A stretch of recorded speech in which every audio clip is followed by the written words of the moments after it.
السلام علیکم ورحمۃ اللہ وبرکاتہ۔ سورۃ الملک کی آیت نمبر 11 ہے۔ اعوذ باللہ من الشیطان الرجیم، بسم اللہ الرحمن الرحیم۔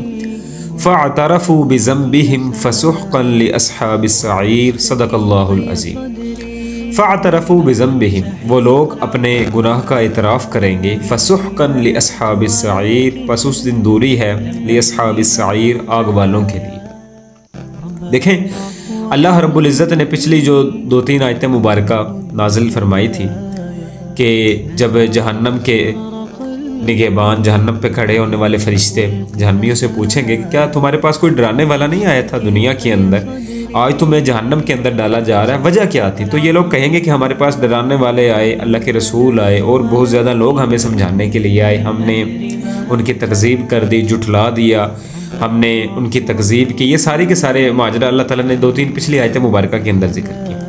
آگے اللہ تعالیٰ نے اس آیت مبارکہ کے اندر ان کے اعتراف کا تذکرہ کیا کہ جہنمی اعتراف کریں گے وہاں کہ ہم نے غلط کیا۔ فاعترفوا بذنبہم، وہ اپنے اس گناہ کا اعتراف کریں گے کہ ہمیں یہ نہیں کرنا چاہیے تھا دنیا کے اندر۔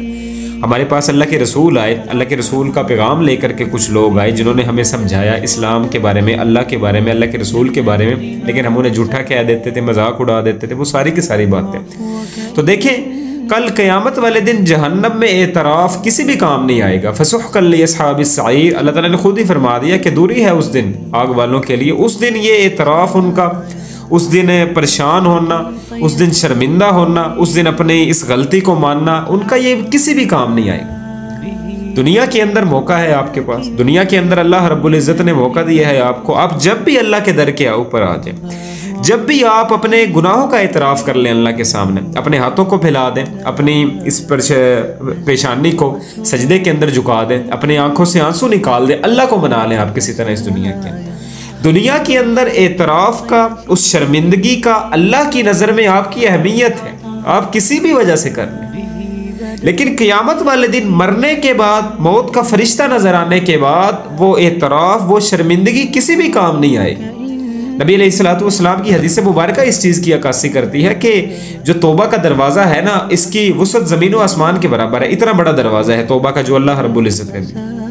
اور نبی علیہ الصلوۃ والسلام نے فرمایا یہ کھلا کب تک رہتا ہے؟ ہر بندے کے لیے، ہر اس شخص کے لیے کہ جو اللہ کو اپنا رب مانتا ہے، یہ مانتا ہے کہ اللہ کے علاوہ مجھے کوئی ہدایت نہیں دے سکتا، اللہ کے علاوہ مجھے کوئی معاف نہیں کر سکتا۔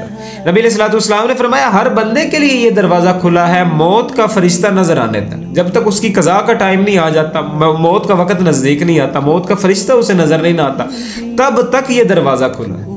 تب تک اس سے پہلے وہ اللہ کے سامنے شرمندہ ہو جائے، اللہ کے سامنے جھک جائے، اللہ کے سامنے اپنی بے بسی کا اظہار کر دے، اللہ کے سامنے اپنے گناہوں کا اعتراف کر لے کہ یا اللہ میں بھولا ہوا تھا، یا اللہ میں بھٹک گیا تھا، یا اللہ میں اذان کی سزا سن کے بھی مسجد کے اندر نہیں آیا کرتا تھا، یا اللہ تو مجھے معاف کر دے، یا اللہ تو میرا رب ہے۔ اپنی زبان سے یہ جملے ادا کرے، یا ربی یا ربی یا ربی، یا اللہ تو مجھے معاف کر دے، اے میرے رب تو مجھے معاف کر دے، میں آج تیرے در کے اوپر آ گیا ہوں۔ تو مرنے سے پہلے یہ اعتراف آپ کی زندگی کو بدل دے گا، آپ کی آخرت کو بچا لے گا، جہنم کے اندر جانے سے آپ کو بچا لے گا آپ کا یہ اعتراف شرمندگی۔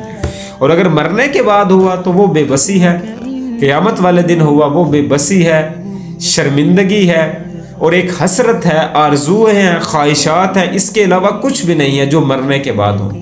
اور پچھلی آیت مبارکہ کے اندر بھی اللہ رب العزت نے اور مختلف آیت مبارکہ کے اندر انسان کی ان حضرتوں کا تذکرہ کیا ہے کہ کاش میں مٹی ہوتا، کاش میں دنیا کے اندر اچھے اعمال کر لیتا، کاش میں اللہ کے ساتھ شرک نہ کرتا، کاش میں فلاں کو دوست نہ بناتا، کاش میں اللہ کے رسولوں کی بات مان لیتا۔ یہ سارے